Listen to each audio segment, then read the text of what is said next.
All right, what we're gonna do now is install the syringe and needle into our auto sampler. First thing we're gonna do is open up the door here. You can see where the syringe is going to go. In the software, we're gonna click on the auto sampler icon, and we're gonna click load syringe. That's gonna move our syringe holder up. We're gonna open this latch.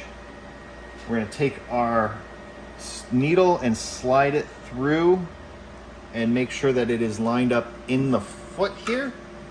So it's going to be lined up there, and that this is flat against this holder piece.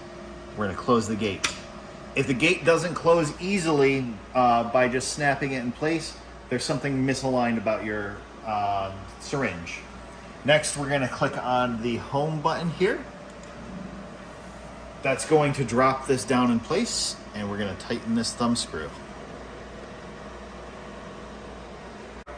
The next step is to align your auto sampler, make sure it's lined up. So what we're going to do is click on the align button right here, and the software is going to walk you through the rest of what you need to do.